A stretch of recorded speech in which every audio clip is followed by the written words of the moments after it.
Bueno, hola con todos. Hoy día voy a presentarles un tema muy impresionante dentro de la biología, que es la evolución. La evolución es el proceso en el cual las especies cambian con el tiempo, ¿no?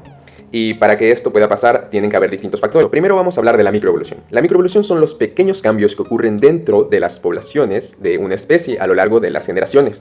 Claro, estos cambios no se notan de inmediato, pero con el paso del tiempo pueden convertirse en grandes diferencias e incluso pueden llegar a generar una especie completamente nueva. Primero entendamos qué es una población. Una población es un conjunto de seres vivos de la misma especie que habitan en un lugar en común y que tienen descendencia entre ellos. Ya que estamos hablando de población, podemos hablar de la ley de Harvey-Weinberg. Esta ley dice que si en una población no ocurre ni mutación, ni selección natural, ni flujo génico, y se reproducen al azar, la proporción de los genes se mantiene completamente igual con el tiempo. Esto quiere decir que la población no estaría evolucionando.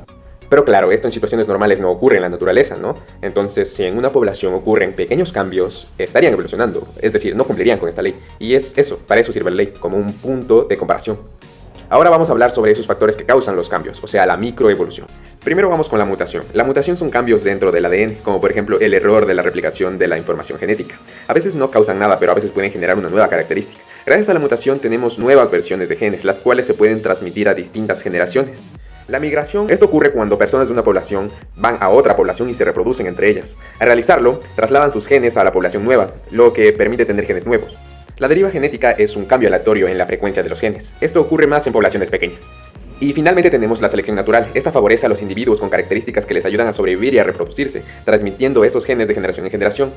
Ahora vamos a hablar sobre la macroevolución. Para que podamos entender este tema tenemos que tener igual en claro algunos conceptos, como la evidencia de la evolución, como los fósiles, nos muestran cómo eran los seres vivos en el pasado y cómo han cambiado con el tiempo. La anatomía de los seres vivos comparada nos deja ver cómo muchos animales tienen partes del cuerpo similares y aunque las usen distinto, indica que vienen de un mismo ancestro. También está la biología molecular que compara el ADN de distintas especies.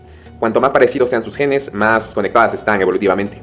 Ahora vamos a hablar sobre la especiación. Es un proceso muy importante ya que es el proceso en el cual surgen especies nuevas a partir de una ancestral. Esto puede ocurrir de distintas maneras, como por ejemplo, la especiación alopátrica sucede cuando una población se separa por barreras geográficas, como montañas o ríos. Por otro lado tenemos la especiación simpátrica. Ocurre cuando son dentro del mismo lugar, a veces por cambios de alimentación o en la reproducción.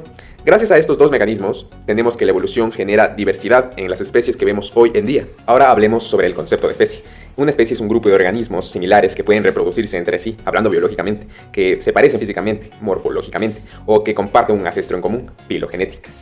Y para finalizar vamos a tener una breve introducción al análisis filogenético. Esto permite reconstruir las relaciones evolutivas que hubo entre especies en el pasado, comparando genes o proteínas o características. Así podemos ver qué especies son más cercanas entre sí y cómo han evolucionado a lo largo del tiempo.